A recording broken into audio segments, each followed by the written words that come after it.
So we're back to where it all began in March, and while that opening day saw the Jaffas claim a 4-3 victory, it wasn't quite a sign of the things to come. The champions Lambton spluttered their way through the first 2 months of the competition as their hopes of a first premiership in the top flight quickly faded, while for the Eagles, they put that opening round disappointment behind them and rocketed to 4 straight victories. And since that opening day defeat, Edgeworth have lost just once in 19 NPL matches, including 9 straight victories away from home.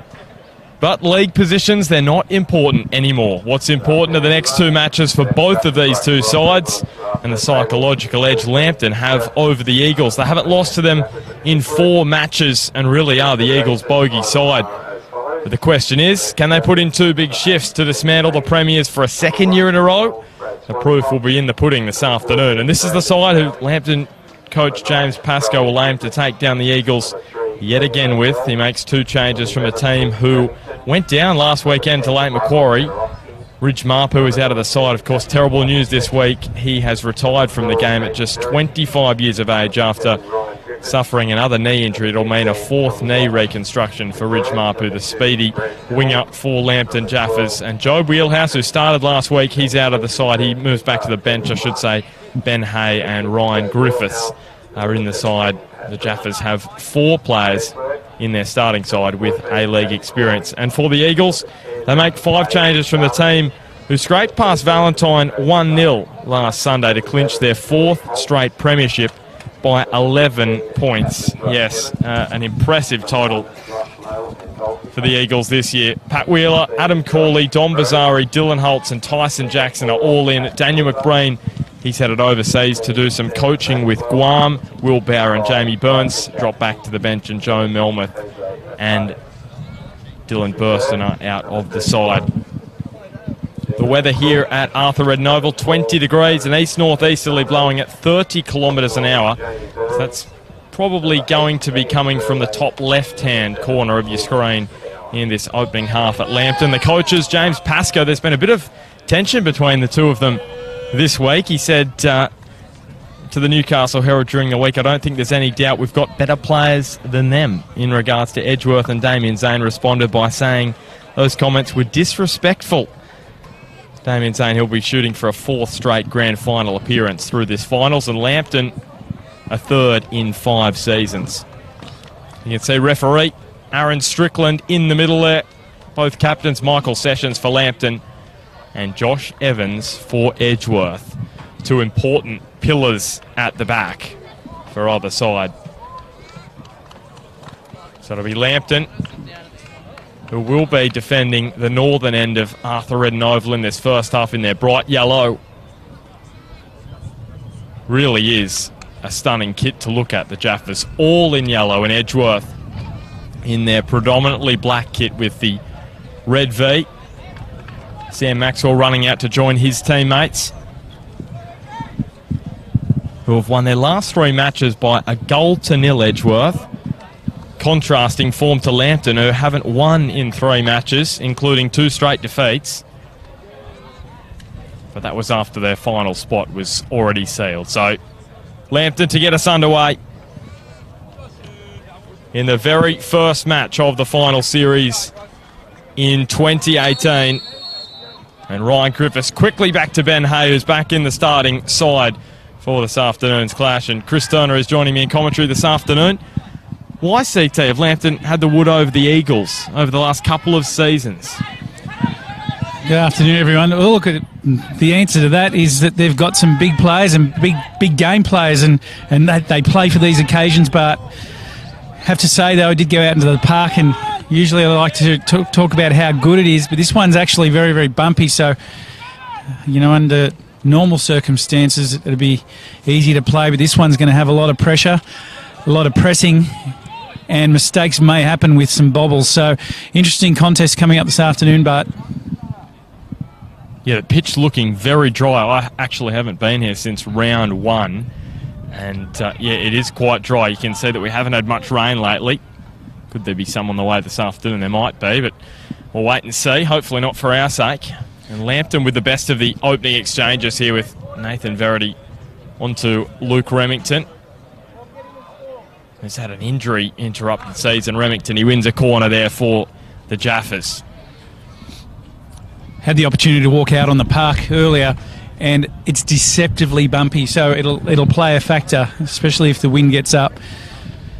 Good attacking moment for Lambton, straight on the attack in this game.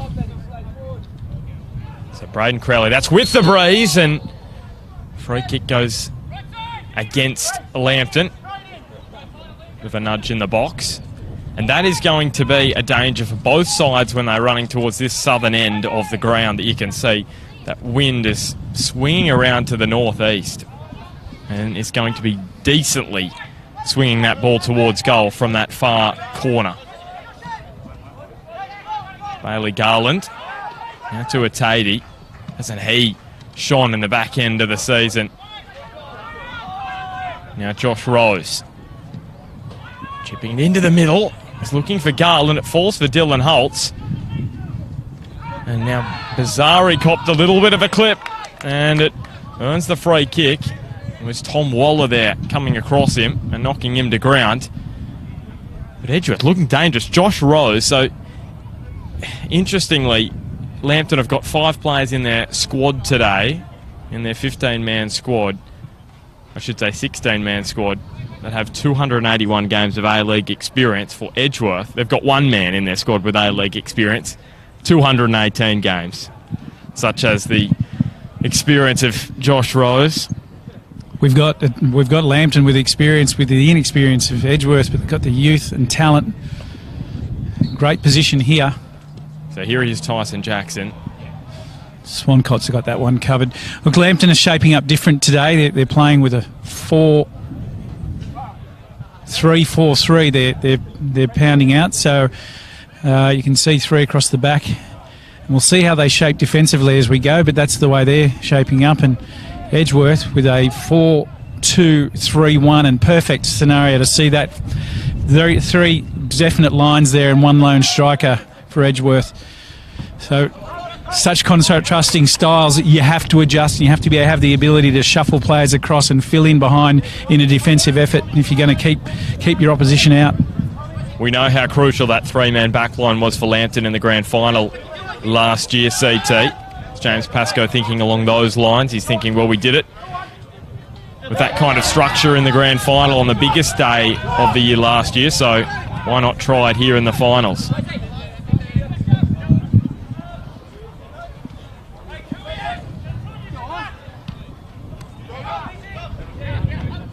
And Hay did well in traffic, and Joel Griffiths. Pat Wheeler, who's been mighty at the back. Dylan Holtz just gets a touch. He too has had an interrupted season.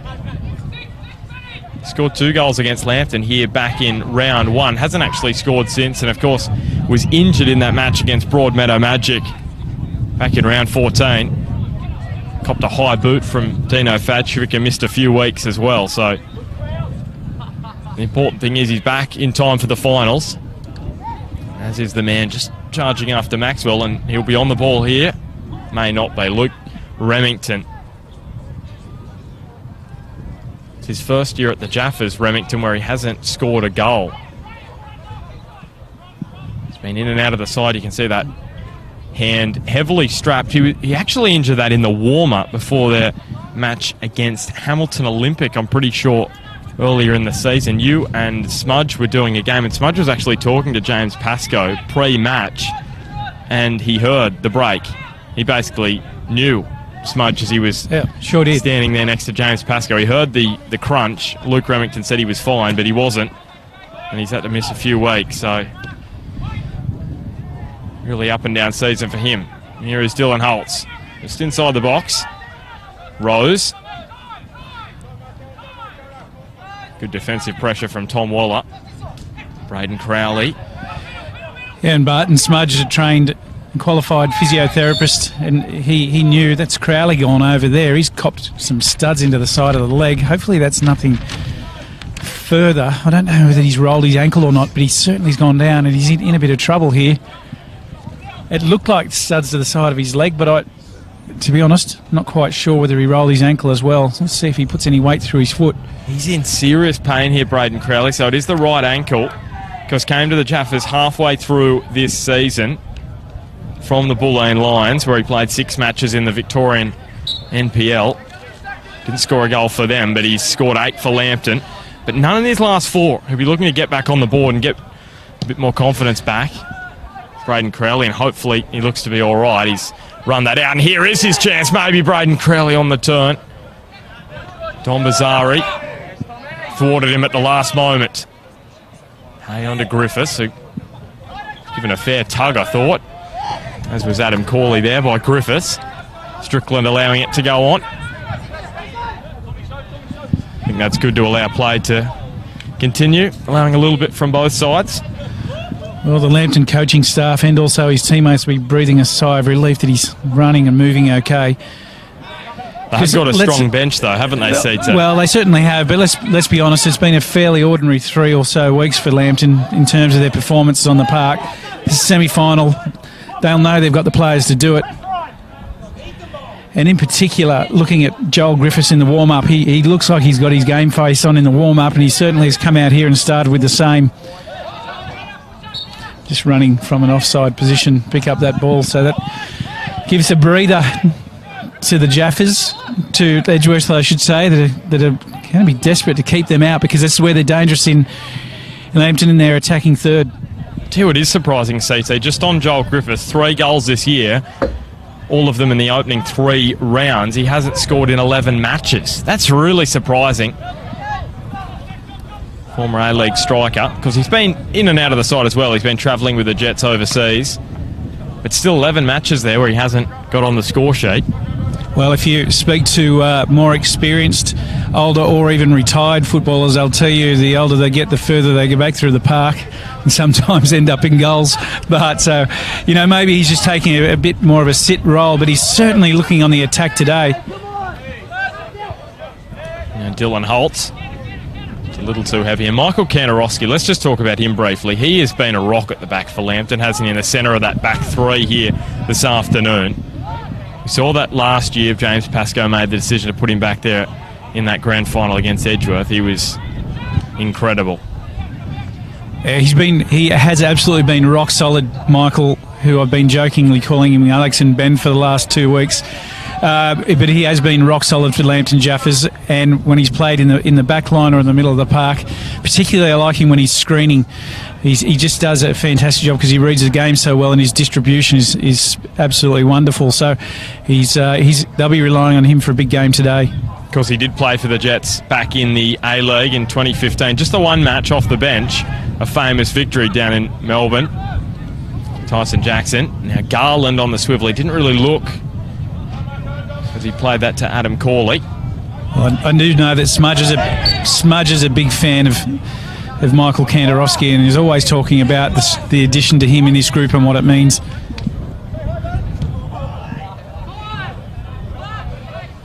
A big loss for Broadmeadow Magic when he left them.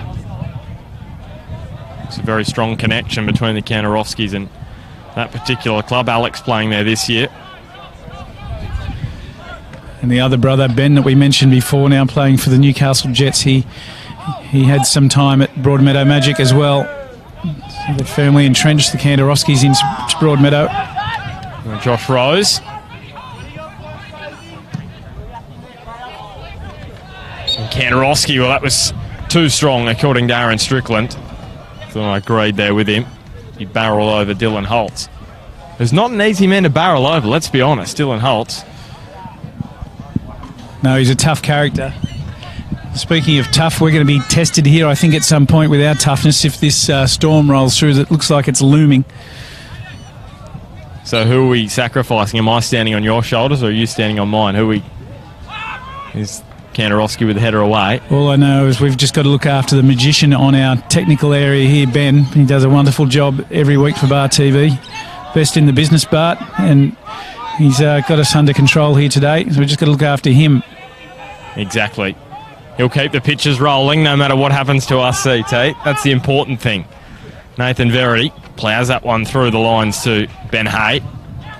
Just dinks it and sends Luke Remington. This is why Sam Maxwell has been stuck over on that right side by Damien Zane to keep a lookout for Remington. He Made a little bit of a mess of it, but did well in the end just to avoid the corner kick. Well, Remington's the sort of player that can really carve you up if you give him any sort of room, and he's another player in this competition that when at speed with the ball at his feet, he can cut, he can weave, and he can actually play at high speed, and by that meaning distribute the ball to others and get them in holes. So Zane knows the danger that he possesses. You want to make sure he's locked up today. This is the first semi-final live on Bar TV Sports. It's Lambton Jaffas up against Edgeworth Eagles. Lambton finishing the season in 4th, Edgeworth in 1st. A grand final rematch from last season. And in the grand final, it was Lambton who won 2-0. They scored 2 goals in stoppage time. One of those by a man who's had to retire this week, Ridge Marpu. They said they were going to do it for Ridge over the next 3 weeks. He's had to retire after he's awaiting a 4th knee reconstruction. Terrible, terrible news. Well, look, the club, we do know this is rallying behind him. There's no doubt about that, Ridge Marpu. And I was actually at that game at Lake Macquarie last weekend when he did that on the Saturday. He was on the far side of the park for the grandstand, and it didn't look good. Even initially, he's not the sort of guy to go down and stay down. He's really burst onto the scene the last few seasons, of course, with Valentine back in 2016 and then Lambton the last couple of years. Yeah, it's a real shame that a player, especially so young, is had such trouble with his knees and is forcing him out of the game. But he's got a career to look after, and he'll do that. Make sure he's right for his work, because that's where he's going to get his income. Exactly, and that's semi-professional football, isn't it, CT? The job that you do 9 to 5 during the week comes first. That's exactly right. So Ben Hay trying to take this one quickly. So Jose Atadi, the number 6 there for Edgeworth Eagles. What a rise he's had. Made his starting debut versus Hamilton Olympic in round 17. And now he's starting in a semi-final. Sessions, that one straight on to the head of Evans, and now Adam Corley goes for a little dart, and geez, he's landed on his neck there awkwardly. Maxwell did really well to get away from Remington, who rushed up. And this one, even though it's into the wind, really got blown across there by that nor'easter, so there's a little bit coming across the ground as well as behind Lambton in this first half.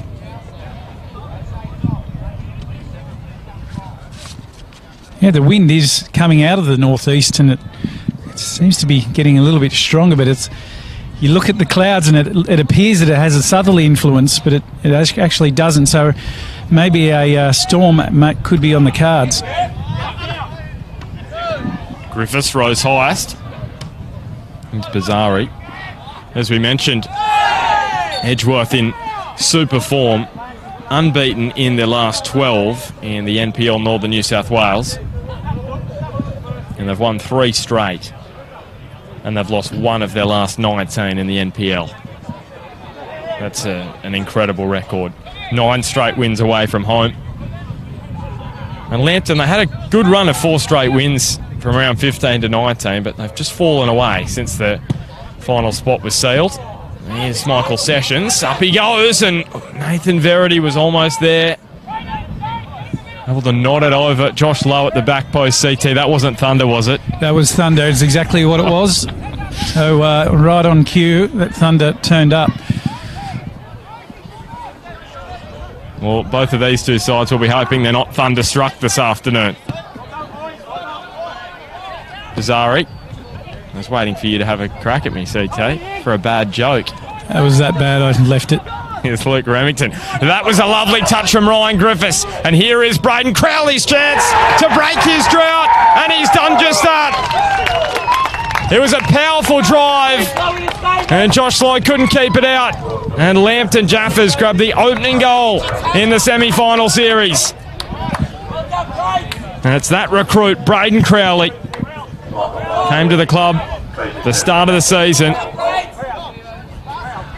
Well, what a build-up from the Lambton Jaffas there. This touch from Joel Griffiths shows exactly why the experience that he has. He knew he just had to get a toe on it. Ryan Griffiths, sorry. And he had just all he had to do was get a toe on it. He did it that. He knew exactly where Crowley was. And I bet his teammates are absolutely ecstatic, as his coach is, that he didn't get injured to the point where he had to go off, because he made no mistake. Straight at the keeper, but the amount of power just went straight through Bart, and a wonderful strike.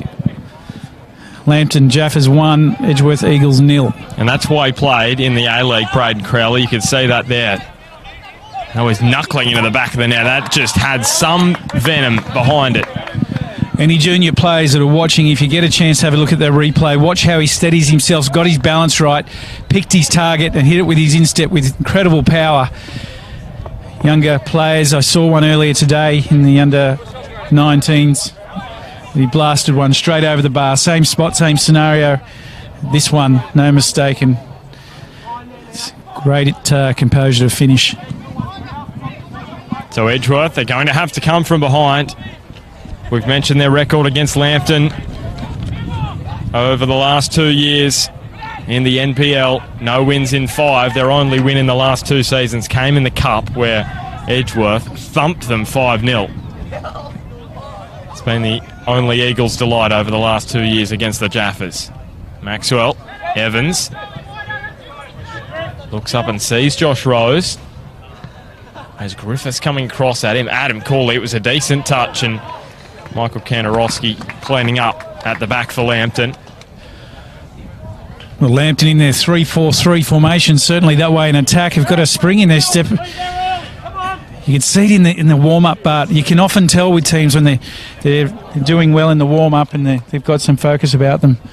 And something that really struck me today with this group, when I went down, had a chat to Jimmy Pascoe about their prospects for today, and as I mentioned, the Griffiths brothers in particular, Ryan and Joel, had that look, and they're big game players, so they'll be looking to hang on to this one and if anything, advance their advantage. Well, this is when Lambton really step up. They've qualified for the last 5 final series. I should say 5 of the last 6.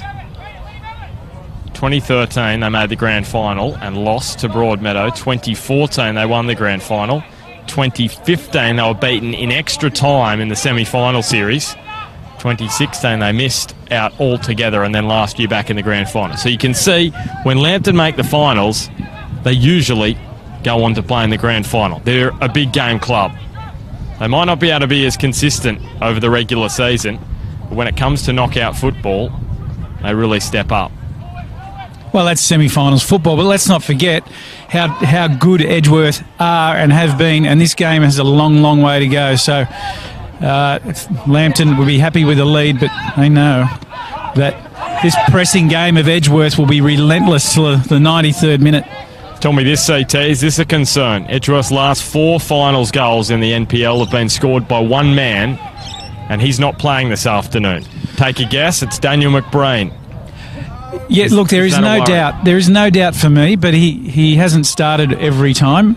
Zane's brought him on and off, but in these games is where he stands up as well. Old Boys Day, the Premiership winning day, he comes off the bench and he scores the winner and celebrates in front of the Old Boys. That's what he loves to do, and he loves the big stage. It is a concern for me. If I was a coach, I'd like to have him out there. There's no doubt. He is a big game player as well, isn't he? You can see by that record. Well, the other thing is that when you do have a young side and you've got some experience in it and things aren't going your way, sometimes you can really lean on your experience to talk to your younger players. And if Mac is watching this one, he'd probably be thinking he was out there to do that for his team and make sure that they stay focused and lifted in their performance. But Zane will have them prepared anyway, and he'll know how to have them organised so they won't stop. I'm not sure whether he would be watching or not, McBreen, whether he can get a decent connection over there in overseas. Here's a Tatey. Well, if he is, he might... Oh, gee, it struck Waller and he's down. I think that's in a position where you don't want to get hit, CT. We might come back to that. It's Ben Hay, the clearance, and Griffiths. Interestingly, the other man who scored a lot of big goals for Edgeworth over the years, he's now sitting on the bench opposing the Eagles. That's Bren Hamill. See if he plays a role this afternoon. Here's Adam Corley, trying to be slipped through the lines. And CT, we might get cleaned up here. Gee, the ball almost got to us.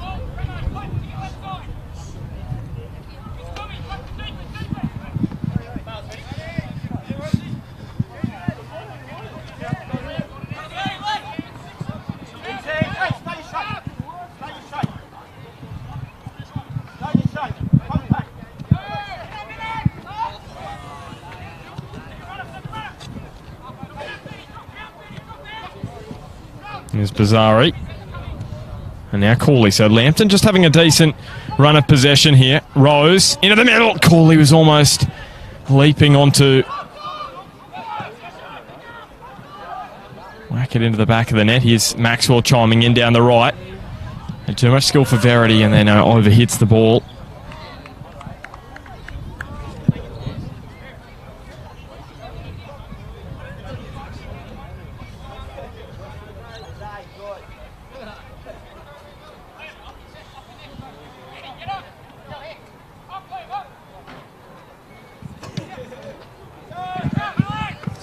Cleared into Crowley. Bazari just really puts a bit of pressure on him. Crowley, and from there, Lambton have ended up with a free kick, and Griffiths rolls it all the way out there to Sessions, and he picks up the ball in good position. Another man that's been strong for the Jaffas. Very much so. Here's Remington. Threaded wide for Ben Hay, and that one is going into orbit almost. That one could be in the drain. We're just having a quick look at the radar here, and I'll tell you what, it is literally just appearing over Newcastle. There's no front. There is a front, it's a little further west, but basically there's just rain clouds appearing straight over Newcastle. So we could have a bit coming our way shortly. Griffiths to his brother. Now Josh Rose. 218 A-League matches, and that experience will be invaluable for the Eagles. And Garland wins the free kick after Kantarovski came across. Overway the foul.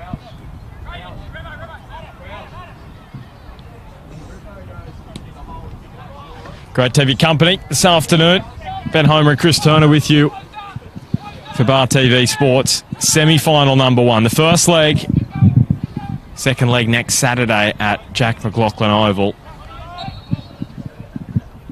Now Tyson Jackson, former Jets youth man, he's whipped that one straight into the waiting arms of Brad Swancott. And he releases Luke Remington. It was great vision from Swancott. Remington plays it across to Griffiths, who just chips it. This is lovely play from Lambton, and that would have been one of the goals of the season had Luke Remington finished it all off. Brilliant interplay, really, wasn't it, CT? And again, Ryan Griffiths, the man delivering that. That ball was absolute perfection to Remington from Ryan Griffiths, and what a start he's had to this game. I was going to say before, but that if Daniel McBreen is watching in Guam, if he might send us a message. I don't think he's in Guam. I've got to double he's on check. his way, or wherever he is. Malaysia, I'm thinking. You never know if he's got some connection, but he might let us know he's watching. But it's good to see there's other people letting us know they're here via the Facebook or YouTube, Bar Sports YouTube. Barton. Say hello to Warwick Ainsworth. He's doing a great job with his coaching of the younger players in the Newcastle Football Association. Oh, here's the rain, CT. Here we go. We're getting the first drops. We'll get the umbrella up in a sec. And Reece Thompson looks like he's on board this afternoon, and Maitland will be looking for a big game tomorrow. It looks as though it's about to get a little interesting for us here. Here's a Tatey, bring it under his control. Yeah, we are going to get wet here, but... Rose, Corley with the attempted flick on. Up goes Adam Corley again. Holtz on the spin. Decent opportunity for Edgeworth, but scrambled away by the Jaffas.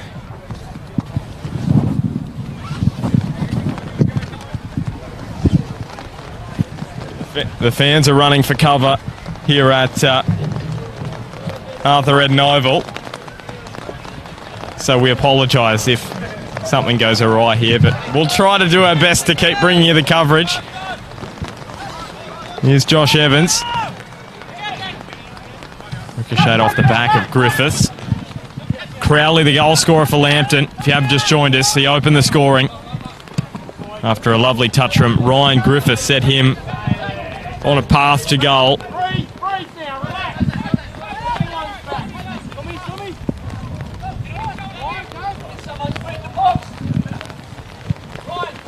Griffiths will just be trying to get this one into the box. No, in fact, he goes short to his brother, Ryan. Here is Joel.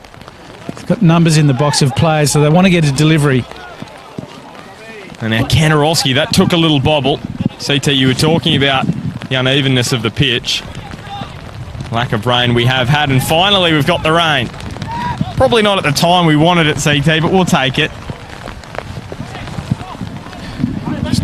Got to thank Andy Turnbull from Lambton Jaffas. He's providing us with some umbrellas up here, so we've got to look after our cameraman number one.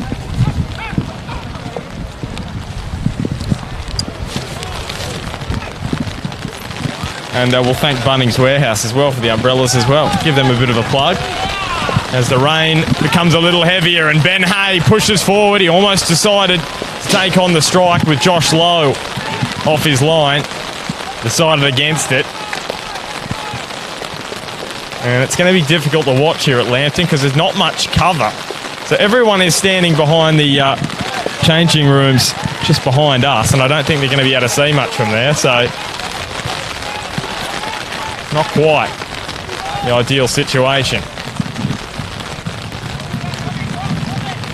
Pat Wheeler spots some space. He overhits that ball.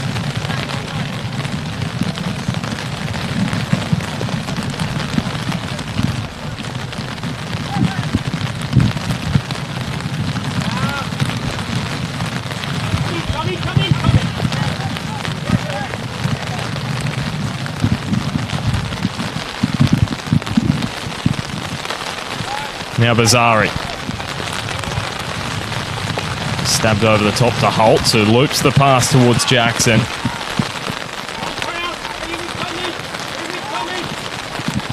Maxwell. Atadi. To spy some space between the lines.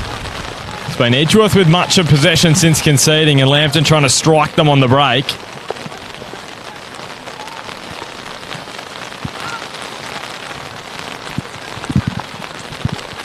Now into the middle, took a little deflection.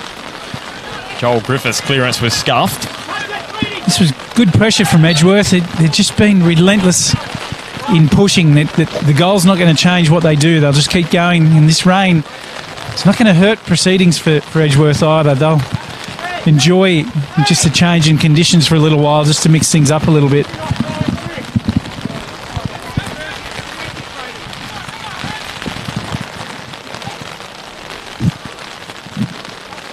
Off the back of Ryan Griffiths. Here is Atadi. The youngster with Spanish parents, but he just turned the ball over. Ben Hay. He's saying it took a deflection. Aaron Strickland not agreeing with the Jaffas midfielder.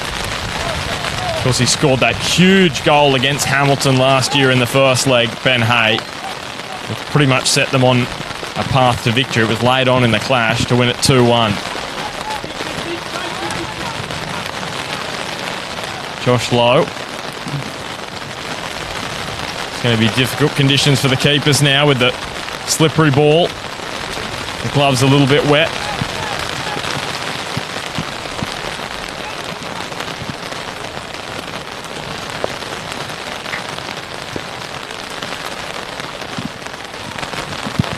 Bailey Garland brought it down expertly. Now Josh Rose, that was a great ball with the outside of the boot. Here he is, Rose. I think parallel to the 18-yard box. Corley. Neat interplay between him and Atadi, and Corley gets in behind Lambton, and there's Josh Rose. The A-League veteran scores a huge goal for Edgeworth. Exactly what the doctor ordered for them And it's 1-1. Well, that goal there is a terrific finish from Rose. They have been relentless in their pressing. They hadn't stopped. Change of conditions hasn't hurt them, but as I said, but they just won't go away on you, this young side, and they kept going and going. What a finish it at a time when Zane would be absolutely ecstatic with that result. An experienced player scores an important goal for Edgeworth. And who was saying they were going to have issues without Daniel McBrain? Well, Josh Rose has stepped up to the plate. Buried that one. Past Brad Swancott in goal. It's Haiti now. Edgeworth will have the running as we head towards the interval. It's always easy to look at McBrain because he's such a good motivator on the park, but you know what? Josh Rose has just said, it's my turn. Now Luke Remington, he won't be able to run that one down. And he's a man with experience who's going to fill that role, and he always looked to McBrain, but Rose, what a finish. He leads by example, doesn't he, Josh Rose? He certainly does. He may be a little quieter than other players, but what a strike that was on target. Made absolutely no mistake, and Swancott. This is cool in. And it meant a lot to Edgeworth. Now Ben Hay brings it down. Little deflection. Falls for Joel Griffiths. Appeals to handball. Not heeded. Strickland saying nothing doing. But there were some dangerous moments there for Edgeworth. Evans. And Josh Rose, Josh Evans, I should say, was grabbing at his... Yeah, he's been hit right in the batteries. It's about what's happened there, and he's feeling the pinch right now. Just sucking in some air. That's two men that have gone down with that kind of injury. That man who's playing the ball across Tom Weller, he was down earlier in the match. Nathan Verity couldn't bring it under control, and Edgeworth have the opportunity here to flow forward. But it just breaks down. Dylan Holtz playing the long ball. Was that the right decision, Chris Turner? Oh, you like to build in those situations, and sometimes, you know, if it's on to get a ball away and catch them on the counter-attack, it's very effective. But on this occasion, it wasn't to be. Tom Waller saw the space out wide. In the end, he got the ball there to Liam Odell. Now Joel Griffiths. Off the leg of Corley, and Edgeworth falls nicely for them. Tatey. Small man holding off Ben Hay. And then he got the ball to Rose. That was a beautiful ball from Josh Rose. And now he's rushing forward. Bailey Garland bearing down on goal. And maybe just a lack of experience there. Instead of playing it across goal, he took another touch and rolls over the byline harmlessly. How are you coping, CT? All good. The rain is backing off a little bit. I'm just trying to look after Ben, our cameraman and producer. Trying to keep the drips out of the lens. We think it's hard for us in these conditions. Cameramen have it a whole lot worse. He's doing a mighty job then on the camera. As the Bar TV team do week in, week out across all of the sports. That was class, wasn't it, from Joel Griffiths onto his brother Ryan, who just overhit the ball.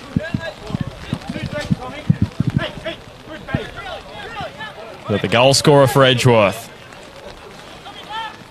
Shows you how important these former A-League players are to their respective sides. Josh Rose scoring for Edgeworth, Braden Crowley for Lambton Jaffas. Well, that's right, and especially in the big games when some of the younger players may get a little overawed, these guys know exactly what has got to be done because they've been around it and played at a different level. Well, Josh Rose has won an A-League Grand Final, 2013 with Central Coast Mariners.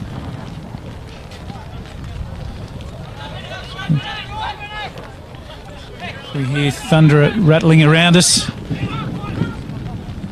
What are the lightning rules, CT? Well, for us, just being nervous about holding an umbrella under a structure with all this electrical equipment. Yep. Well, CT, if the lightning does get us, at least we'll leave this world doing what we love. watching a game of football. Don't know where to go with that part.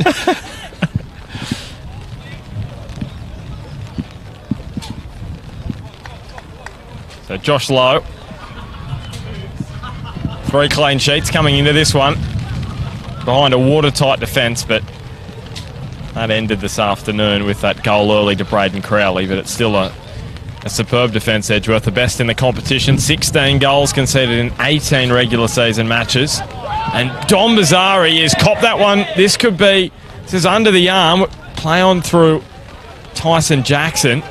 And now Dylan Holtz, you can see the wind there, just curl that ball towards the sideline. Bazzari's calling for help. Yeah, is it a collarbone? Is it under the shoulder? He got hit very, very hard, and he's still prone in the middle of the park, and Lambton aren't putting the ball out.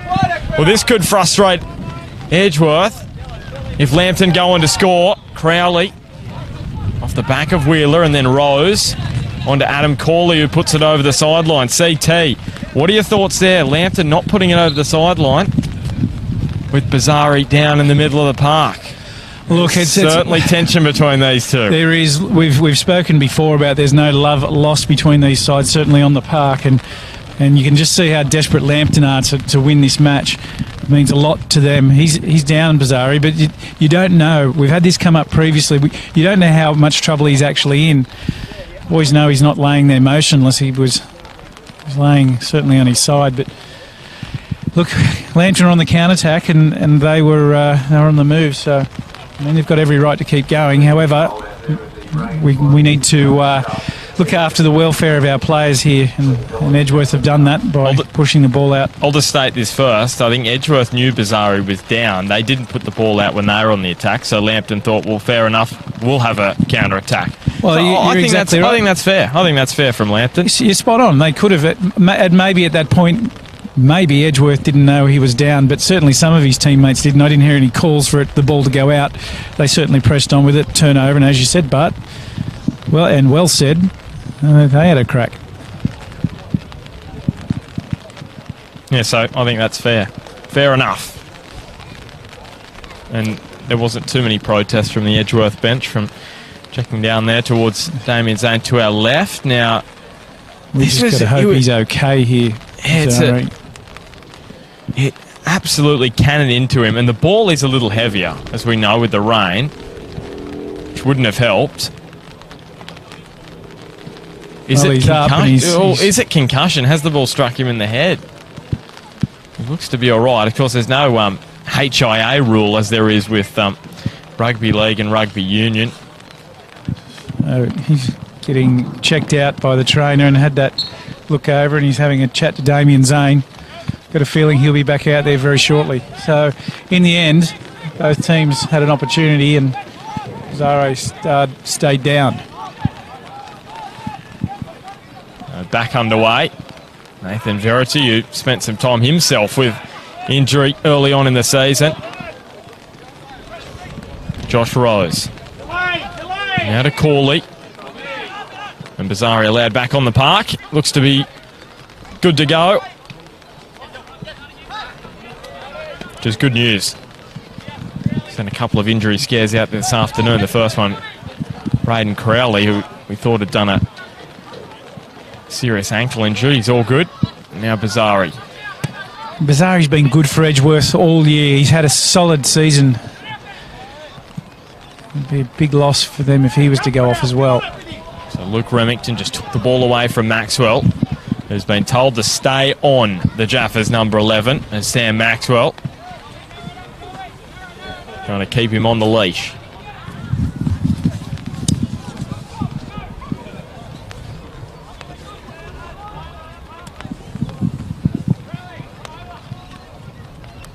So Verity on to Ryan Griffiths. Hey. Here's Joel Griffiths from distance. Kept rising up and over the bar. And that one could be into someone's backyard, CT. That one has just flown over the fence.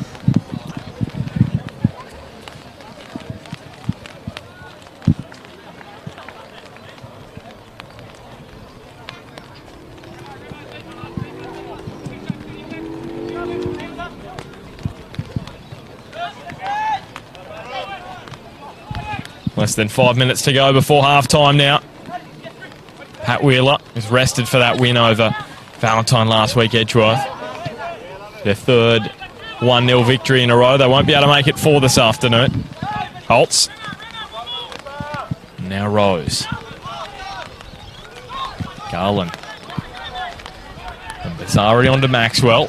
Does he have the quality on the delivery? Not quite.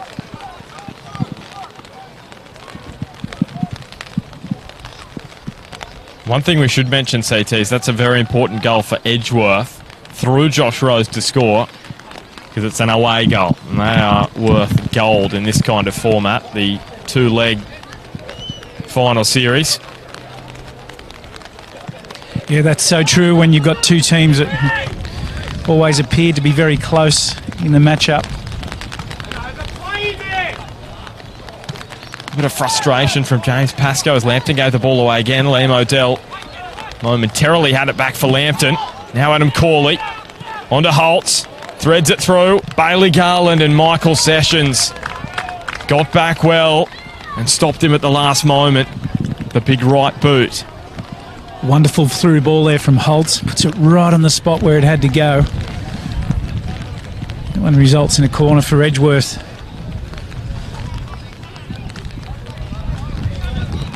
These are the types of conditions where the ball gets whipped in. It's greasy, a bit slippery. Tyson Jackson, dangerous ball. Evans was there. Scuffed clearance from Waller. And now to Luke Remington. The man of the match winner in last year's grand final, Luke Remington.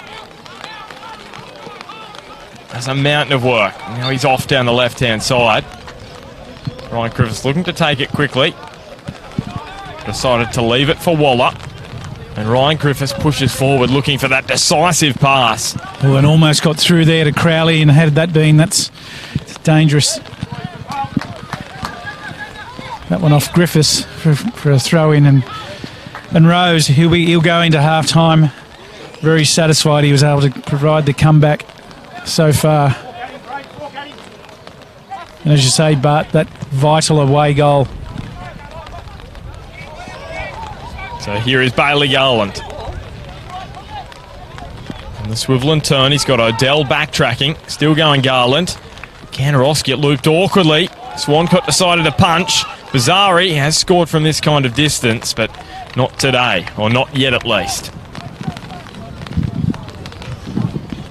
So Thunder rumbles a little louder here at Arthur Eden Oval. The final series in the NPL Northern New South Wales. The first leg, it's 1 versus 4.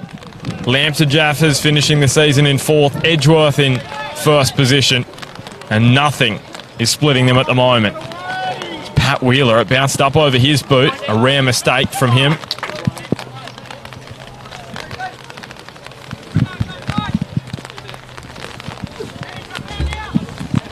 Rose towards Holtz, who used his body nicely.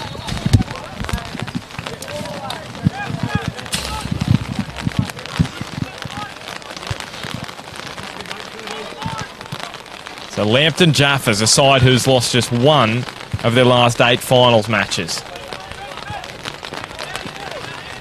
That was back in 2015 against Hamilton Olympic. Up goes Brad Swancott. Launches this one. Ryan Griffiths with the flick on. He linked up well with Braden Crowley for the opening goal.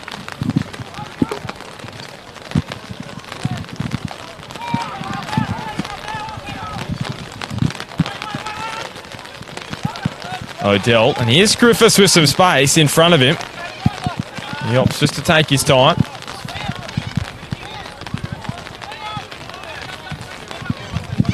And Odell's ball up the line just skews up and over the sideline with the wind, basically. Coming from that top left-hand corner of your screen, across the ground. So just behind Lambton from the northeast.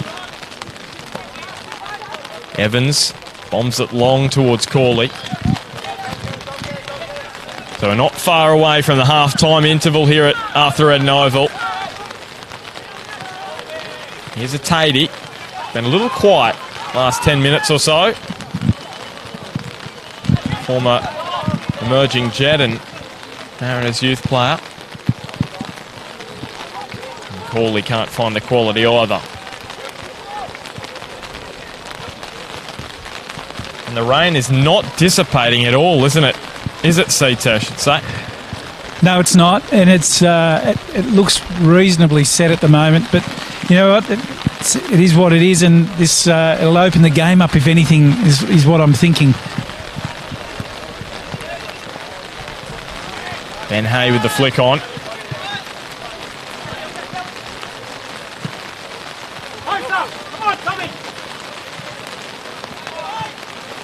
Griffiths onto his brother. Now looking for that ball through to Braden Crowley and Josh Lowe. Solid goalkeeping there. Got down. Dived on the ball. Very comfortable in the wet conditions. And that will do us for the opening 45 minutes. The rain has arrived at Arthur Eden Oval, as have the goals. Braden Crowley opened the scoring for Lambton Jaffas after a lovely touch from Ryan Griffith set him on a path to goal. But Edgeworth, they weren't to be outdone here away from home. The equaliser scored by Josh Rose as he bulleted it home past Brad Swancott. An even affair, both sides with some decent chances. But at half-time at Arthur Eden Oval, it's Lambton Jaffas 1, Edgeworth Eagles 1. Chris Turner, your brief thoughts on the first half, and then we'll try and get under a bit better cover. Yeah, I think so. Well, look, you know what? This game, it has been even, but for me, Lambton have just been shading Edgeworth, and maybe that's from a structural point of view in terms of their shape. I've liked the way they've set up. However, Edgeworth just will not go away, and we'll see them as the game goes on. Damien Smith-Smudge has questioned their fitness, Lambton, and we'll see how that pans out in the last 15, because we know Edgeworth not going to go away. 1-1 at the moment. It'll be an interesting second half, but... Well, just before we go, I will question Lambton's fitness, and there's statistics which back up Smudge's statement. Lambton, in the last 15 minutes of matches this season, have scored 3 and conceded 7, the worst of the top 4 sides. Edgeworth, in comparison, scored 9, conceded 4. Well, we'll see how that goes, and we'll see you second half.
Welcome back to Arthur Eden Oval. The second half just about to get underway. And Lambton have made a half-time substitution.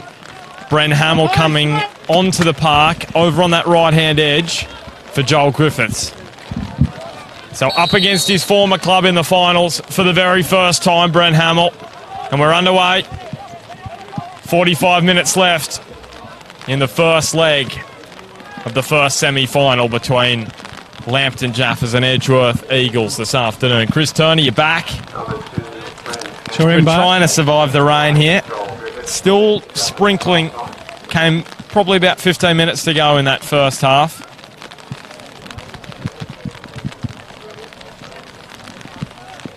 Did you hear any word on what the coaches said? All right with the rain, Bart, as long as the lightning stays away. Yeah, I agree with that. I'll second that. Ben Hay. So what do you think that change will bring to Lambton? Obviously, Joel Griffiths not having as much game time in his legs this year. That's the decision from James Pascoe to bring him off the park. You would expect so. I didn't see that he was injured in any way, and he's probably... look, Bren's an experienced player as well, and he'll come into the side fresh for the second half, and if this game is as close as it is, it could be something as little as fresh legs. Remington almost found Ryan Griffiths. And we said Lambton, the last 15 minutes of matches this year have struggled. Maybe he's just trying to inject a bit of energy here into this second half.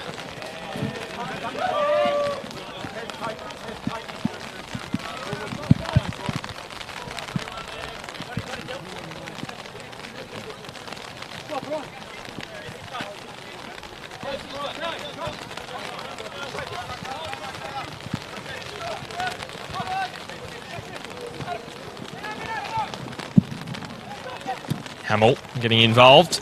Now Garland onto Holtz, who just tripped over. Sessions stayed very cool there under pressure. Get Lambton out of trouble. This is Bren Hamill's first appearance for Lambton since he played against Edgeworth back in round 12. So it's been a decent stint for him on the sidelines. He went over to Russia.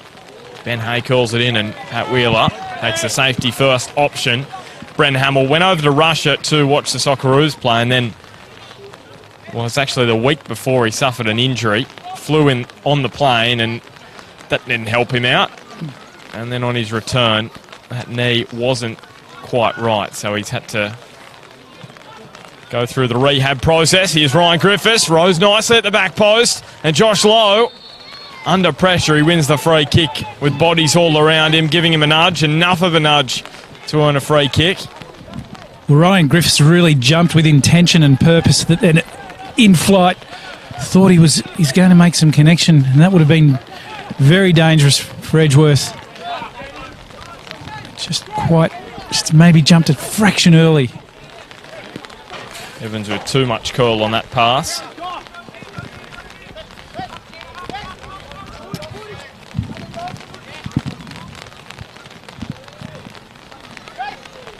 But I didn't speak to either of the coaches, but I did speak to the former Broadmeadow Magic president.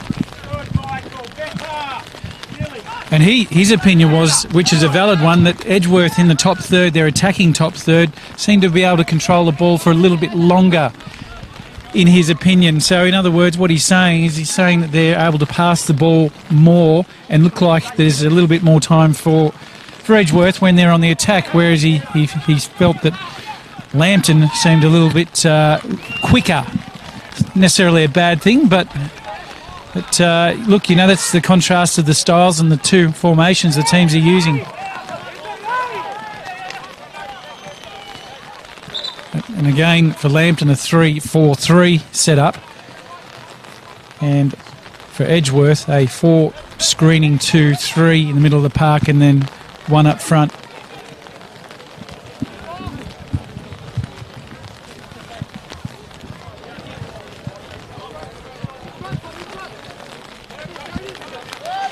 So here's Waller. Now Crowley, I thought there was a handball.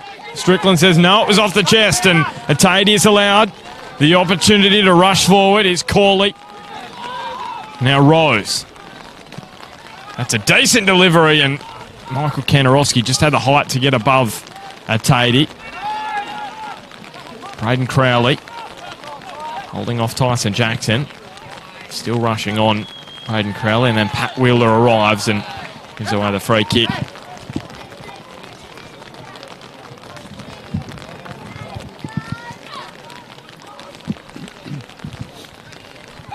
If Smudge were here, Bart, he'd be having a chucker right now because I put my umbrella down because I was worried about and a bit nervous about the lightning as you ask if I can hold it on your behalf. Well, I've actually got a clipboard and I thought you had a spare hand, so that's why I handed it on. Here's the free kick. Sam Maxwell, strong header away. Tyson Jackson, he's having a fair go there. Ben Haight trying to take down Jackson, and the pass was too heavy in the end. Strickland playing advantage. It's probably fair enough, to be honest. It's been good, Aaron Strickland, hasn't he, this afternoon, thus far? Well, so far so good, and when you don't talk about a referee or they're not mentioned, they're usually having a good game. Now Luke Remington, great touch and turn, and still going towards goal, Luke Remington. Well, they just let him run. And he struck straight at Josh Lowe in the end. I mentioned he hasn't scored this year, and he was given a great opportunity there on his left boot, and he couldn't make it count. Corley across to Bazari. Now here's Rose. A bit of a dodgy touch there towards the sideline, but he recovered well. Corley cuts infield. Now Adam Corley being allowed to run. Garland was well closed down by Verity because Tyson Jackson was unmarked just behind him. So the Eagles goal scorer, Josh Rose, and Corley attempting to flick it on. Two good chances, one at either end there, and that first one, you just had the feeling that Remington was going to put that one away. In fact, he's just hit it straight at Lowe.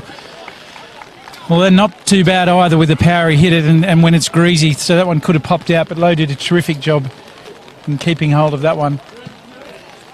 And down the other end, a header over the bar. Good end-to-end football here. We're watching great semi-final match-up. Both teams desperate to win this one. And Lambton, they really can't afford to go down this afternoon in this one, because it'll mean they've got a long way to make up in terms of away goals. And surprisingly, they have the worst attacking record and the worst defensive record of the top four sides. Here is Tom Waller with some space ahead of him. Still going Tom Waller on towards Crowley, and that one too close to Josh Lowe in the end. Really surprising, CT, when you look at the amount of attacking threats Lambton have, that they've scored less goals than Broadmeadow, Edgeworth and Maitland, all above them on the ladder. Last year they were so good in the front third, Lambton.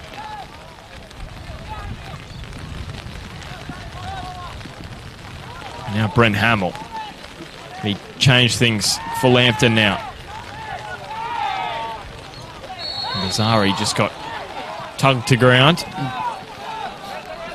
Now Josh Rose, and Remington's got a bit of defensive work to do. This is what the five-man backline forces players like him to do. Has to get back and do the defensive work. And a strong, purposeful run from Rose there. And cut inside just to make it hard on Remington to keep him on his outside. Tried a 1-2, I think was almost, just got away from him on the return. Sessions, another player that loves the big occasion. Well, his last goal was in the semi-final series last year. Scored that decisive goal against Hamilton Olympic last year in the second leg. The equaliser, which pretty much sent them out of the finals. Olympic, up to that point, it was Olympic going through until Sessions scored with less than 10 minutes to play.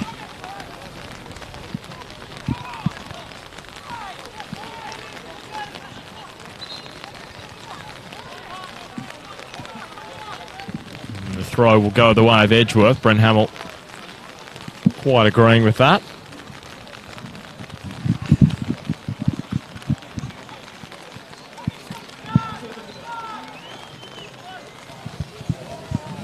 Kantarowski came through and cleaned up Garland. Dylan Holtz rolls it to Tyson Jackson, and out came Brad Swancott. Jackson chips it, and Dylan Holtz couldn't quite crane his neck to knot it inside the far post. He did come a long way out there, Brad Swancott. He had no defenders in front of him, but they were tracking across.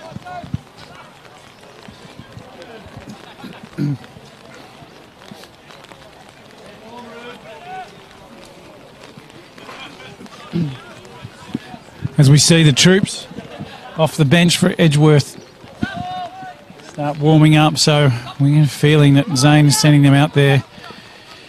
Get prepared. He's obviously got some thoughts for the back end of the game, but definitely will more than likely, if it's not a change to the shape, it'll more than likely to understand or know that they've got some strike power and some fitness to blow Lambton away at the back end of the game, and that could well be his master plan. And we know this is where Edgeworth come alive in the second half of matches, leading towards the latter stages. Here's Kantarowski. Cool under pressure there, Kantarowski.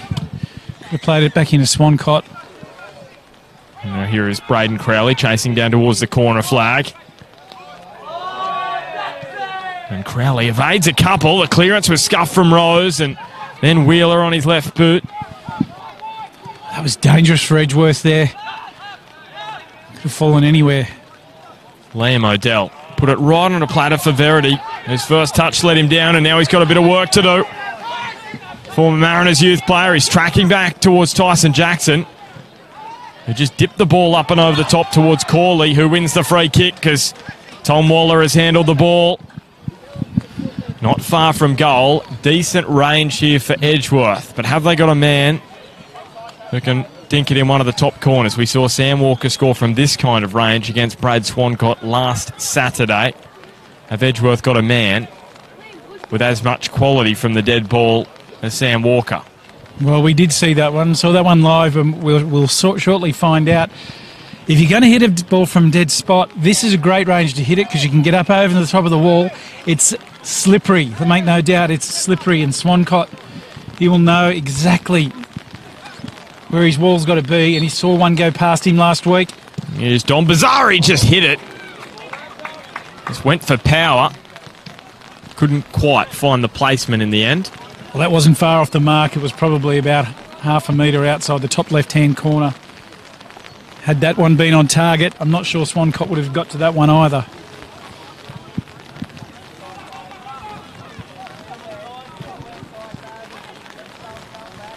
We're on Sam Walker. I did have an opportunity to have a chat to Ernie Merrick during the week, the Broadmeadow Bentley Greens game, to push some local talent his way.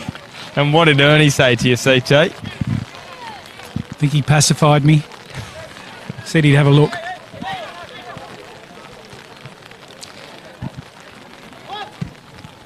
Now Sam Maxwell. No, good on you as well for doing that, because Sam Walker has had a great season. And he's been, it's not just been this year. Ben Hay, well, he was given a real pullback by a Tatey there. Well, if anything, Bart, you could do worse than have a look. Possibly a bit late in their preparation to be bringing anyone in for trials at this point, you would expect. Well, we've got a few trialists there at the moment, so... You never know. Brent Hamill took the head of Pat Wheeler, and as he was trying to turn, Verity just slipped over the far side of the box. It's Tyson Jackson. 3 goals for Tyson this year in Eagles colours after playing for the Jets youth previously, and he's been great. Now Corley tries to find his former Jets youth teammate. Taken quickly by a Tatey. Holtz. Evaded Sessions, who then took down Holtz off the ball. Play allowed to go on. Jackson, and he's blazed it over Bailey Garland. Just lacking a little bit of confidence at the moment, you sense. No goals in 4 matches for him, the youngster. Really came to prominence in that FFA Cup game against Hamilton Olympic, where he equalised from pretty much that kind of range late on in the match. He couldn't repeat the dose there, and that's a huge chance gone begging for Edgeworth, and a good advantage played by Aaron Strickland after Dylan Holtz and Michael Sessions were in a bit of a tangle outside the box. Yeah, Garland, he really should have finished that, or at least got it on target, and he'll be disappointed with that. He'd love to have that one again, I'm sure. Ryan Griffiths angled the pass to Luke Remington.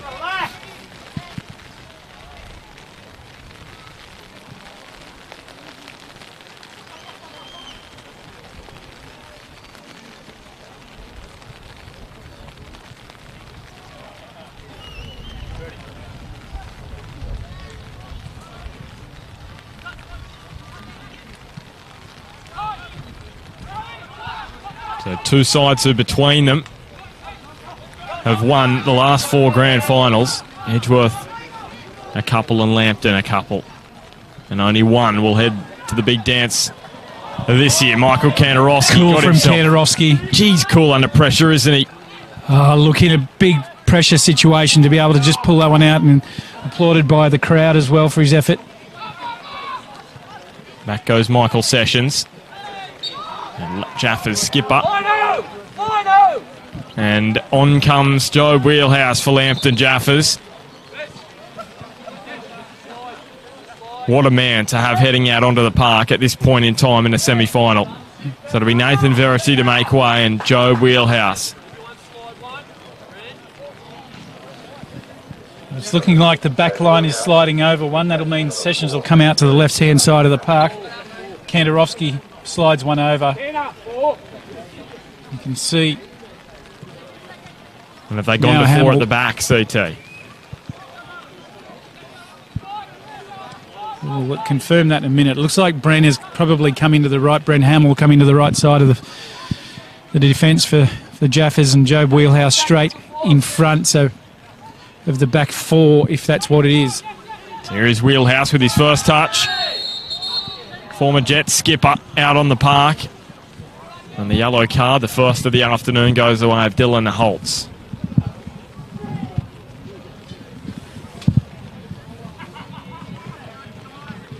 "106 matches in the A-League for Job.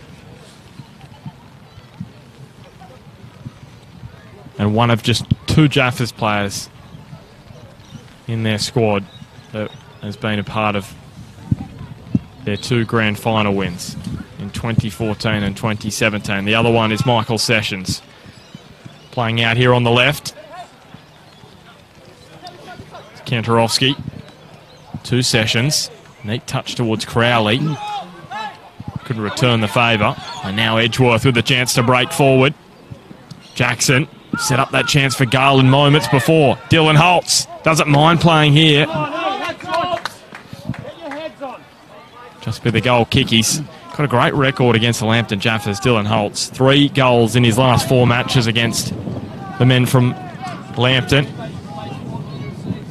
That Thunder CT is a little... Oh, here we go. You hand me the umbrella. Thank you. It's your umbrella. You can have it back.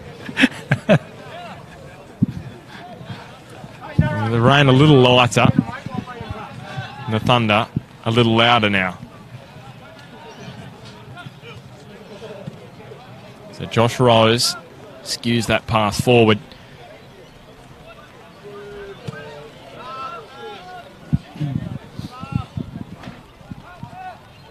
So it's first versus fourth in the NPL Northern New South Wales semi-finals. The first leg, Lambton Jaffas finishing the season in 4th place. They're at home for the first leg. Edgeworth will be at home next Saturday. Finishes the premiers this year, and they'll play in the NPL final series next month. Josh Lowe just launches this one towards Bailey Garland, and Swancott has that very decent jump on him. He got up and took it calmly. Swancott just sliced that one off his boot straight out to Hamill. In these conditions. He'll say he meant it. I think he did. I actually think that he did, and in these conditions it's a very difficult thing to do. Brent Hamill coming across the screen. Ryan Griffiths there.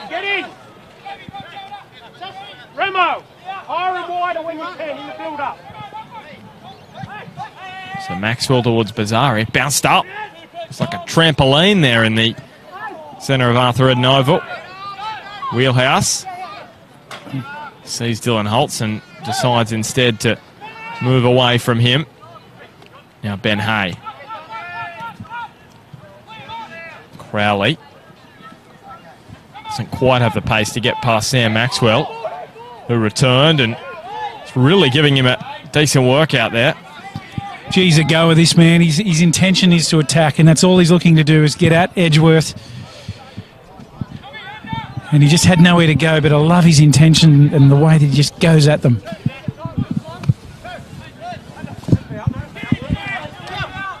So Holtz turns, now Jackson. And he's getting up, he's just getting up there, Bailey Garland, he's cramping up. And the pitch is a lot heavier than what these players would have been used to, because it pretty much hasn't rained for about 3 months, I'd say, decently, in terms of making the pitch a little heavier. So all of a sudden those calves, those Achilles, really start to tighten up in the back end of this match. Atadi swivels around, and then Bailey Garland with a touch. It was a little heavy in Wheelhouse. He's got there in front of him. Up gets Ben Hamill and curls one in. Crowley wasn't enough of a bump to earn a penalty. It wasn't. Sam Maxwell saying, "Who, me?" Be interesting to see that one on the replay. I've got to be honest, my eyes aren't overly flash. However, it did look like there was a push. I thought it would have been harsh to give it for Aaron Strickland. It's one of those real 50-50s, and I thought Braden Crowley might have been a little off balance, but happy to be proven wrong if referees indicate that is the case, as Michael Kantorowski will go into the book for a yellow card. I'm pretty sure that's for repeated infringements.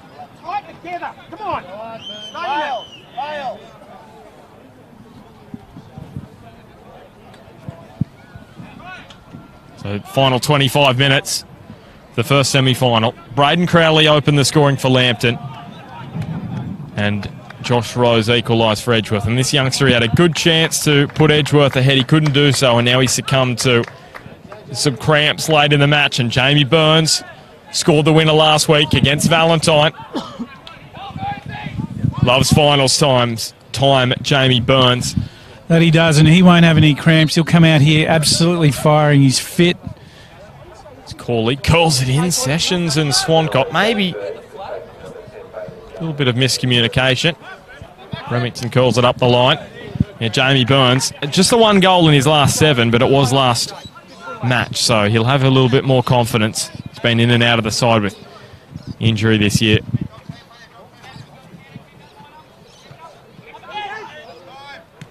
Been at Lambton in the past. Holtz on the swivel. He's been with Hamilton. He's been with South Cardiff as well, where he scored a bucket load of goals back in 2014.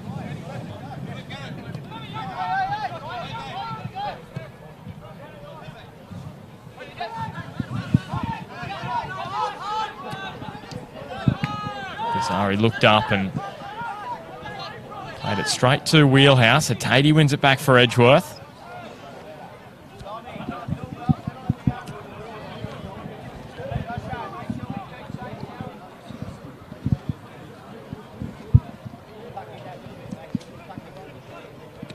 So Wheelhouse in a one-on-one duel with Holtz. Holds him off for the moment, and Jamie Burns was just a little off the pace there. Have to recover, and Corley up against Bren Hamill. Two played together a little bit last year. Was Bren Hamill leaving Edgeworth midway through the season.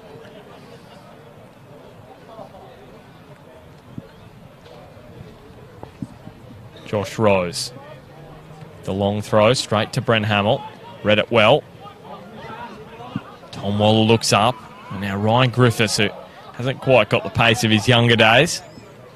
Can't track that one down. Josh Evans had a decent head start on him. Josh Lowe took his time and measured the pass to Bazari.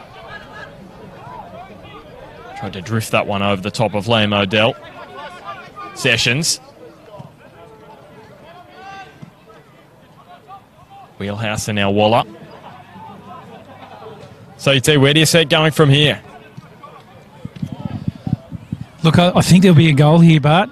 I'm not sure who's going to get it, but I think there's one in it.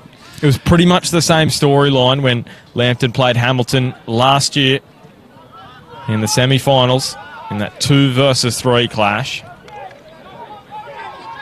It was 1-1, and then Ben Hay scored that late goal, which just turns the tie.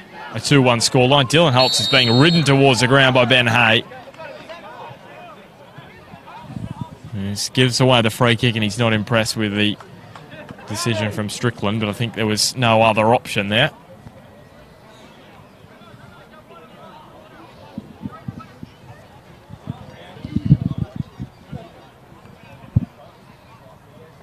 So we saw Dom Bazari from closer to goal take the free kick earlier, and he blazed it just wide. It's going to be Josh Rose on this occasion. He's already scored 1 for Edgeworth this afternoon, and he won't add to it with that kind of accuracy.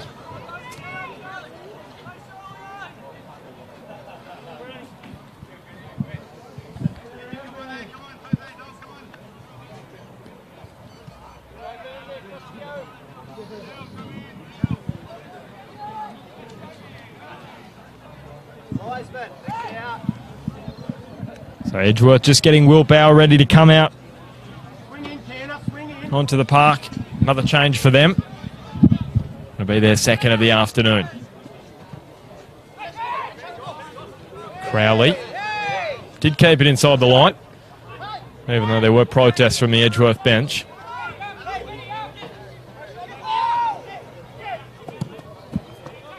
Josh Evans looks up.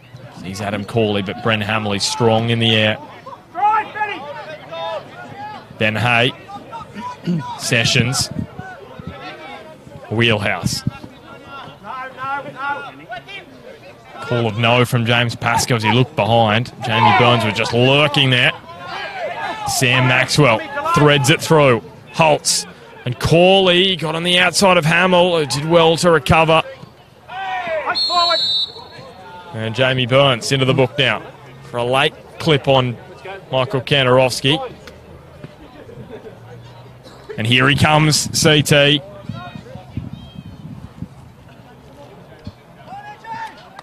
Pat Brown is going to make his bow for Lambton. Jaffas scored the goal which sealed their grand final win over Edgeworth last year. The second goal in extra time. And Ryan Griffiths has had a great game for Lambton this afternoon, and he's really worked hard bringing Ben Hay on. This is exactly what the Jaffas need. They need some legs. So Dylan Holtz leaves the park. He's gone into the book, so I think that's a smart move from Damien Zane.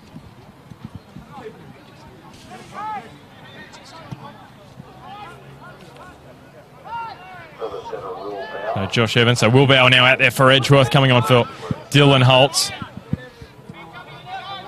3 goals for Will this season, but none in 8 matches. Sorry, I think I said Pat Brown coming on, but I'm not sure. But it is Pat Brown. Pat Brown definitely came on for Lambton. Came on for Ryan Griffiths. And he's the legs that they need. I think that he's the sort of guy who's going to provide a huge amount of energy, especially when Edgeworth have injected Burns at the other end.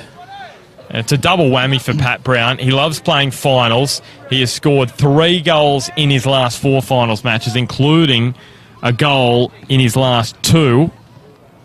And against Edgeworth, he scored 4 goals in his last 6. Scored back in round 1 against Edgeworth and in the grand final as well. So keep a lookout for Pat Brown. You remember he scored some big goals for Lambton in the finals, but also against Lambton when he was playing for Hamilton Olympic back in 2015 to send them through to the grand final. Scored a huge header late in that match. But just while we've got the opportunity, I just want to send our thoughts to injured at Westwall's End under-19 player Jared Hayter. He's been seriously injured in a work incident and seriously injured. We, all the soccer community I know, are in full force when something happens to one of our own, and we just wish his family, himself in particular, and all of his friends. Very popular young man, and hope and trust that he makes a recovery from this one. But we know he's in a very serious condition, so all of us here at Bar TV and the broader soccer community, footballing community, we're all joining and we're united in what you're going through at the moment. Yeah, a real tragedy, CT. Look, it really is, and it just brings home the reality of we go out into these games and we put ourselves and everything we've got into it, but something like this happens, we can only trust and hope that he comes through this okay. And again, we are all thinking of you and your family, your friends and your club.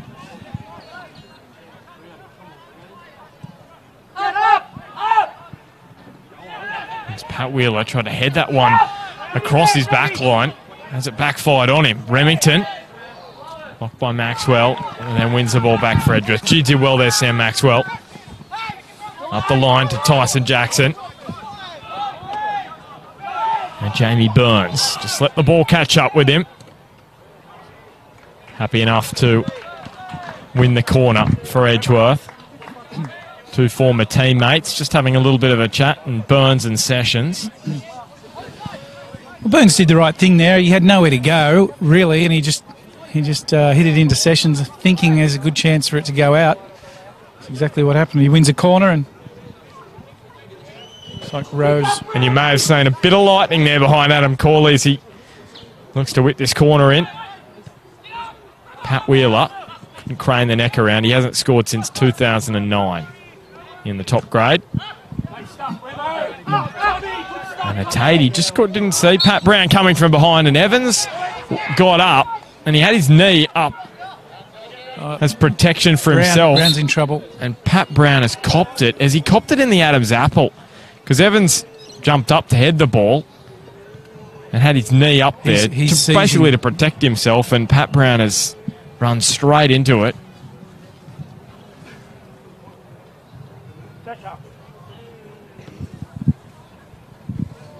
And this would be a huge blow if Pat Brown was forced off, because they've used their 3 changes.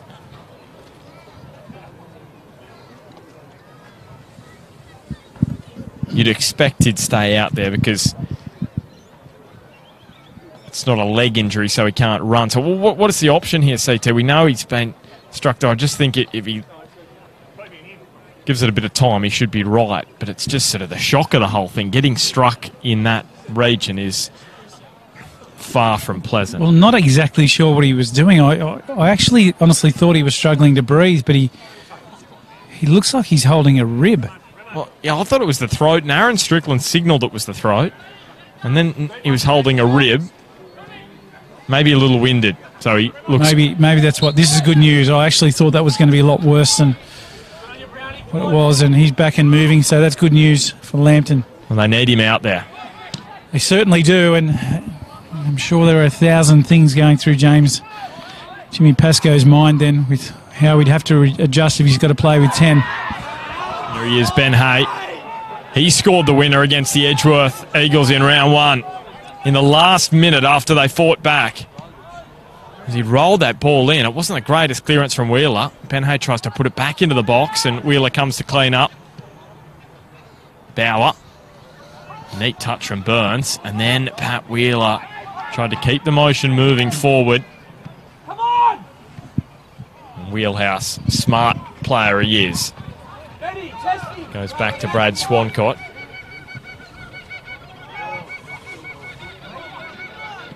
So Will Bauer lost out. Wheelhouse sliding in, and Ben Hay riding the challenge of Wheeler. And still going on, Ben Hay. Don Bazzari, a very clean tackle. Jackson just beyond the stretch of Adam Corley. Together! Come on! Luke Remington on his way now. And Pat Brown, he was almost there. Pat Wheeler just got there first.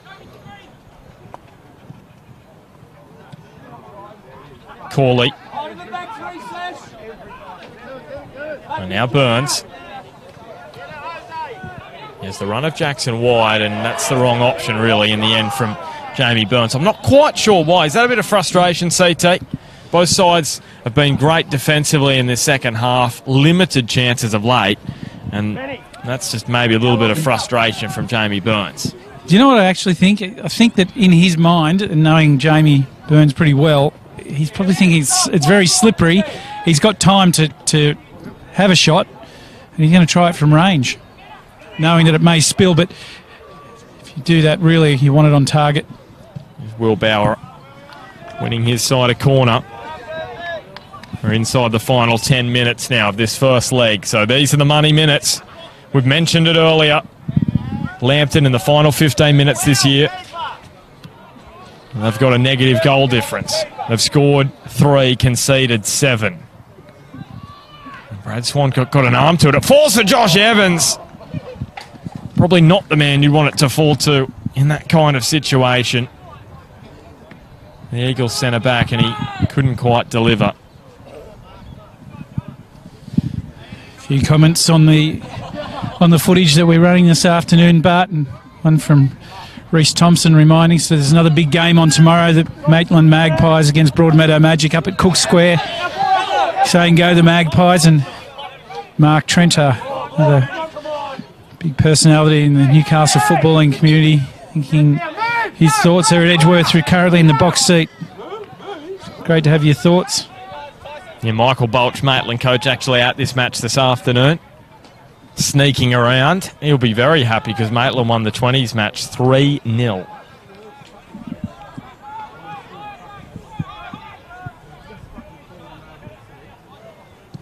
Over the Jets youth, so they're a step closer to a second straight appearance in the grand final. I'm calling them the Richmond Tigers of the NPL. Massive underdogs in the grand final against Hamilton last year.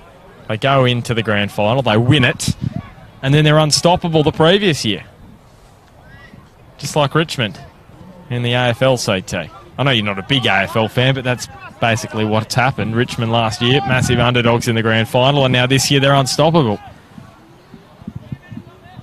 It's amazing what a championship in football or a premiership in AFL can do for a club. So Josh Rose, the Eagles goal scorer if you have just joined us. Braden Crowley scored the opener for Lambton way back in the first half, and Josh Rose equalised. And Edgeworth have got the one change up their sleeve. I'm just looking over at the bench at the moment. Aaron Apetesano is still warming up, still stretching.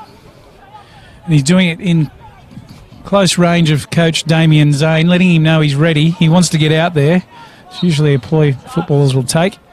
He's limbering up. Tyson Jackson. And now Josh Rose again. Inside, Bazari. And Jamie Burns has put it over the line, but he's offside. He's saying Michael Sessions played him on. And now Jamie Burns, well, he's lucky he hasn't gone into the book here for slowing down the free kick.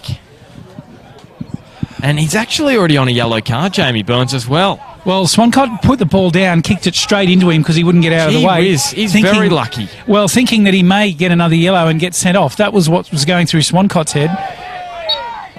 You may have heard some commentary immediately below us from the bench asking him what he was doing.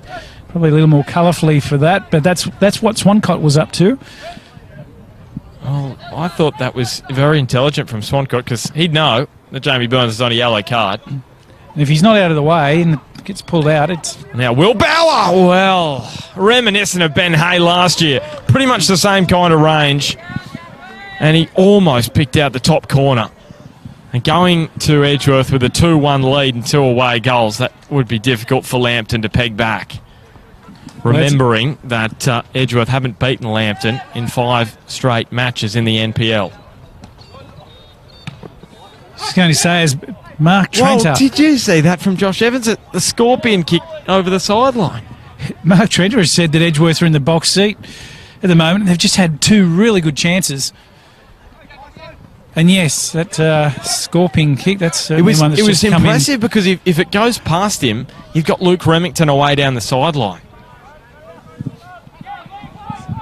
It's not a term that was thrown about 20 years ago, that's for sure, but know what you're talking about, Bart. You pulled out a few scorpion kicks during your time, didn't you, CT? I think we used to call them cow kicks, donkey kicks, or whatever you wanted to, but... Scorpion sounds better.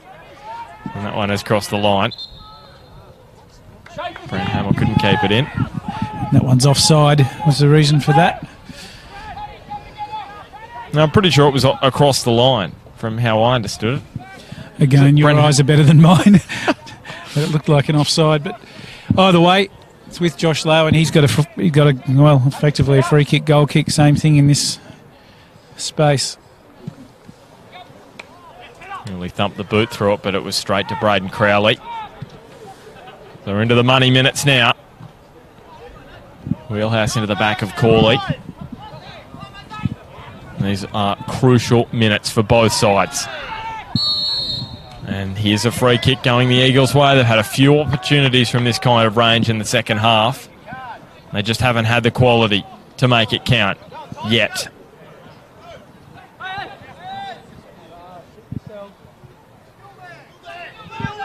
And this is why Lambton made the grand final last year, because they scored late goals against Hamilton. 3 goals in the 2 legs in the last 15 minutes. That's what got them through to the grand final. Call this one straight to Swancott. And that's what they haven't done this year, but they can turn it around here with a big goal.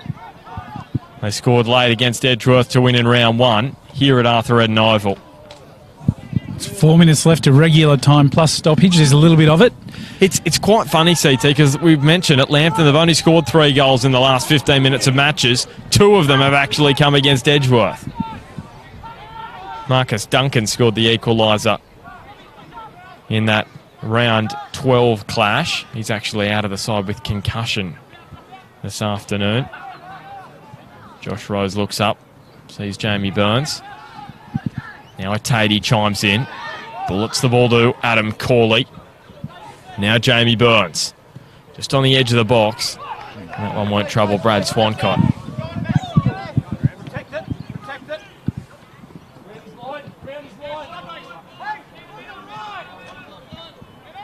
Kandarowski. Now Swancott. You sense both sides will be a little circumspect here because you can't win over 2 legs in the first 90 minutes, but you can totally blow your chances and lose it. Spoken about that many times before. And if there is another goal, that's a hammer blow to whoever concedes. Jackson didn't quite get enough on the pass, and Bizarri shielded Ben Hay from possession. Aaron Strickland didn't see any advantage. Michael Sessions looks up and sees the run of Crowley. He's done a lot of hard work in the front third, and Pat Brownie's been fairly quiet since he's come on. He hasn't had much in the way of opportunities. Tom Waller brought it down. And the option from a Tatey was just to knock it over the sideline. Groans from the bench there as Waller just didn't get a hold of that first touch. If he did, he's right on the spot, just on the edge of the box to strike. So Pat Brown. Now Hamill sizes up the options, as does Joe Wheelhouse. Now the back of Corley appeals for handball. And now Edgeworth win the free kicks. That'll frustrate the Jaffas, and Ben Hay should really be going into the book there for that. I know he's frustrated. But Strickland not giving him the card for basically booting the ball against the back fence. And I know Lambton are frustrated, and they probably deserve the free kick for the handball against Corley, but you just can't do that.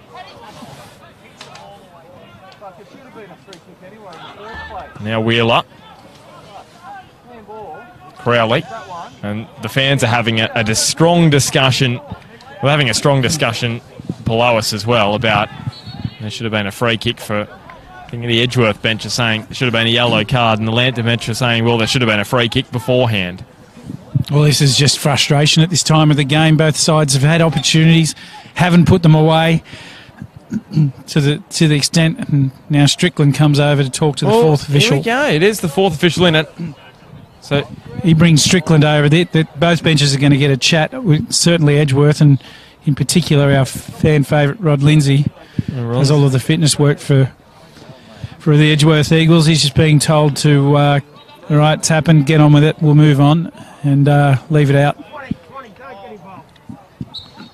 And now James Pascoe just telling Brad Swancott to stay out of it, which I think is a very wise words from the Jaffas coach.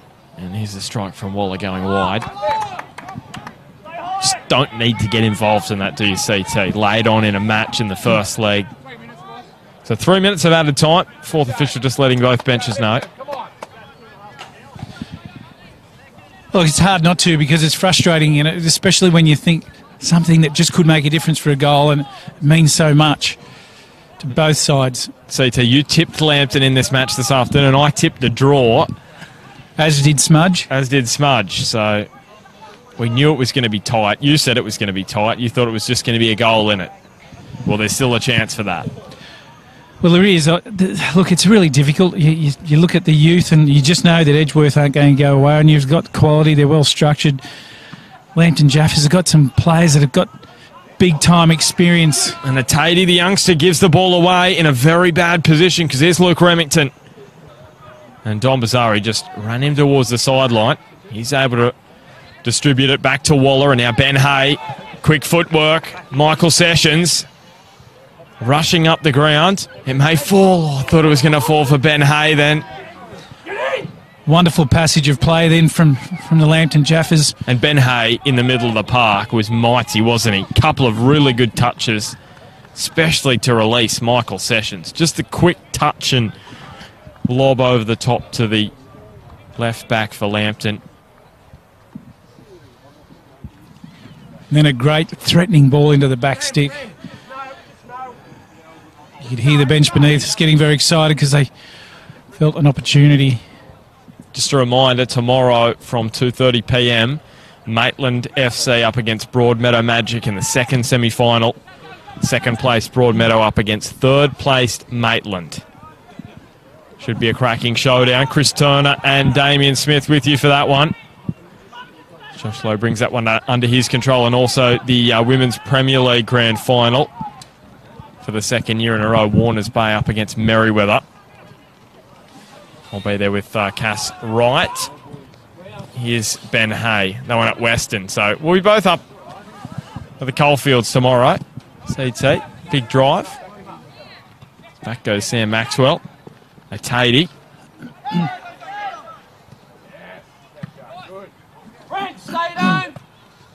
Now Jackson. Corley, very fleet-footed away from Sessions, but the touch thought was a little too heavy. In the end, he ran it down. Tatey looks left and right and opts for the strike. Well, there's some confidence. Well, and Sessions being praised by his bench for the work. He got forward, got caught out. His coach is saying get the shape back, meaning get back into your position, and he did that. Won the ball and got them out of traffic. And he's the sort of player that's his fitness levels at this end of the game are important for the Jaffas. So it looks as though Edgeworth have done the job. They come to Lambton. They grab an away goal. And both these two sides will go to Jack McLaughlin Oval next week, deadlocked. This Titanic semi-final showdown, a grand final rematch from last year. And still, Lambton continue that good record against Edgeworth in the league. That's now 6 straight matches without a defeat. And Edgeworth, next week, they'll have to get the job done either in normal time or extra time or in penalties if they are to go through to the grand final. Braden Crowley scored the opener for Lambton. Edgeworth equalised through Josh Rose, and we had no goals in the second half. It was tight, as you'd expect in the first leg. Both coaches fairly circumspect. It finishes Lambton Jaffas 1, Edgeworth Eagles 1. CT, just your thoughts on the match as we sum it all up? Look, in the end, a fair result. That Lambton, for me, started better. Edgeworth came back into the game. As the more it went on, the more threatening they looked. But both sides had chances at both ends of the game, and it was a physical encounter. And all in all, I think a draw was a fair result. Smudge and himself both picked that one, and both coaches I know were optimistic about their chances. But they're going to battle this one out next week, and you can expect they'll sum up today's efforts. They'll have a look at the footage, and they'll see where they can improve. All right, well, tomorrow, CT, you enjoy the trip up to Maitland with Smudge. Maitland against Broadmeadow Magic. What are your brief thoughts on that one before we go? Look, both sides here, again, know how crucial this one is. Depending on the weather up at Cook Square, known as Windy Hill, Broadmeadow, look, they're going to be better than what they were when they played against Maitland last weekend. And Maitland know that they're going to be in for a battle. So, look, this one will be a cracker. This one, again, will be tight. And we're looking forward to being up there for tomorrow afternoon. I tell you what, I hope it doesn't rain on you tomorrow. I really do. Leave the jokes to me, Bart. I'll be up at Western CT, so I'll be under nice cover. Hopefully it doesn't bucket down on you. All right, well, you enjoy the rest of your afternoon. We'll bid everyone farewell. Finished Lambton Jaffas 1, Edgeworth Eagles 1.